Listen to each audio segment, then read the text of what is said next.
I was about 20 or 21 at the time this incident took place. I was a female university student, but I commuted to my campus, so I lived at home. A good friend of mine went to the same school, so we stayed close into our adulthood. She had recently started working out at a branch of a popular chain of gyms that was nearby, and she asked me to be her gym buddy. I was more than happy to, and I started joining her. Whenever we went, we had our little routine: weights, cardio, and then to the pool. This gym had a great pool for laps, but of course you had to shower before you got in, especially after working up a sweat doing other exercises.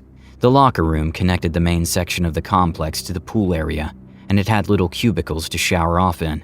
We used these showers all the time without a second thought. The building had been around for a long time.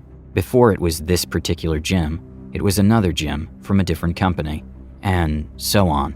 The place wasn't exactly modern or renovated, and in some areas, the showers in particular, it was pretty dilapidated. Some of the tiles were cracked or had fallen off completely. One day, the stall I was in was missing tiles all around the handles, but I didn't pay attention to it. I figured it was only pipework back there. But that day, I got an odd feeling. So I bent down to look through the hole in the shower wall. Lo and behold, there was a pair of eyes staring straight at me.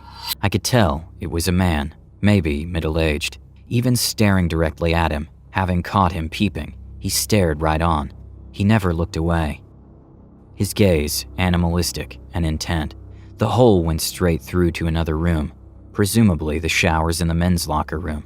I turned the shower head so that I could hide in the corner and finish up out of his line of sight, and I promptly reported it to the staff. They went looking for him in the men's locker room, but never found the culprit. I jogged my memory, trying to recall if any particular person had been watching me in the gym that day, but it could have been any one of dozen or so men I casually walked out next to. In the same room, none the wiser. Within only a couple of days, the staff had patched up all the shower walls. I'm glad it won't happen to any other unsuspecting girls there, but shower peeper? Let's not meet. Currently experiencing something similar at my current gym, which reminded me of Brett. I am a male. When I was around 19, I got really into weightlifting at my university's rec center. It was a massive complex with multiple weight rooms, 2 indoor tracks, an Olympic swimming pool, the works. I'd lift 4 to 5 times a week and often cool off with laps in the pool. One day in the weight room, I was approached by a guy named Brett. He didn't look like a student. He was older, probably late 30s, early 40s, but very friendly. The rec center wasn't just for students. Anyone could purchase a membership. Casual conversation is pretty common in gyms, and I was so naive in those days, I didn't think anything of it when he asked personal questions, like where I was from and where I worked, which was at a grocery store in my hometown, the next town over.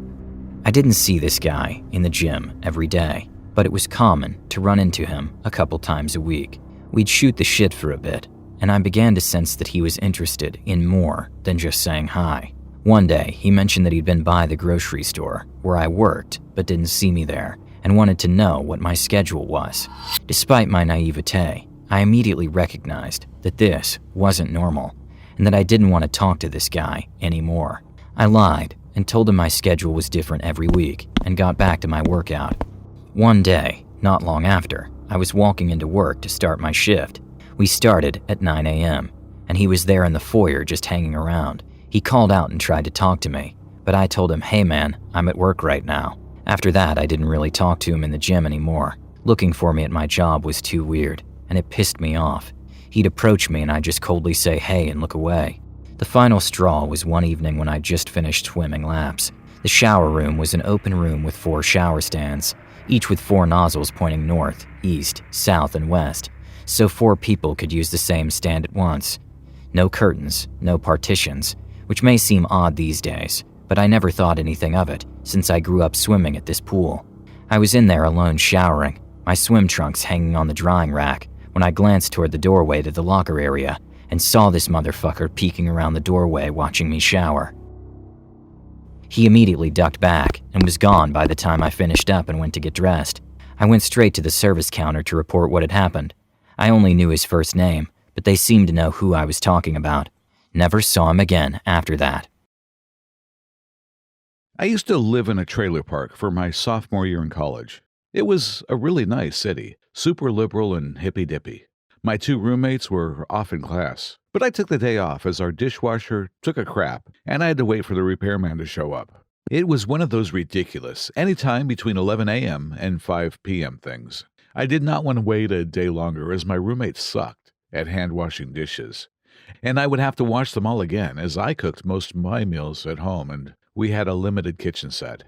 Anyways, I sleep in until about 10:45 a.m. and my alarm goes off. I probably dicked around for a few minutes, then got in the shower, not expecting the repairman to be around till afternoon. I was butt naked and a head full of shampoo when I heard someone knock at the door. I started washing as quick as I can when I hear the more aggressive knocking. Dude is waiting like 5 seconds between each volley of knocks. Thinking he must have been knocking for a while and I didn't hear him in the shower. I was feeling bad for making him wait. As I am drying off and quickly putting on some clothes, I hear a very loud boom come from the door. I kind of second-guessed myself and thought, did I really just hear that? I stopped for a second. Then I heard another loud boom, and I definitely could make out the noise of my door being forced in and opening. I thought about going to my room to retrieve any one of my 3 guns. Then I realized they were still all in their cases after my last range day with the locks on them.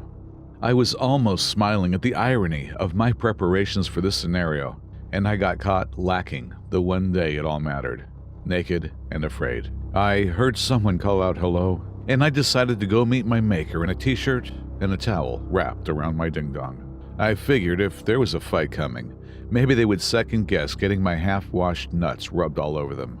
I walked down the hallway and leaned out in the kitchen, which has a vision of the front door. My door had been smashed in all right, and the wood frame was shredded. I caught the gaze of a scrawny man, about my size, 5'10", holding a sledgehammer, standing just beside my ruined door. He honestly looked just as surprised as me, and he says, "I am so sorry. I did not think anyone was home," and fucking bolts away. I am like as confused as can be, just looking at my smashed door, half naked, like an idiot. I finally throw on some pants and go outside to investigate, but it was far too late to catch the culprit. My door had 2 huge dents in it, but it held up.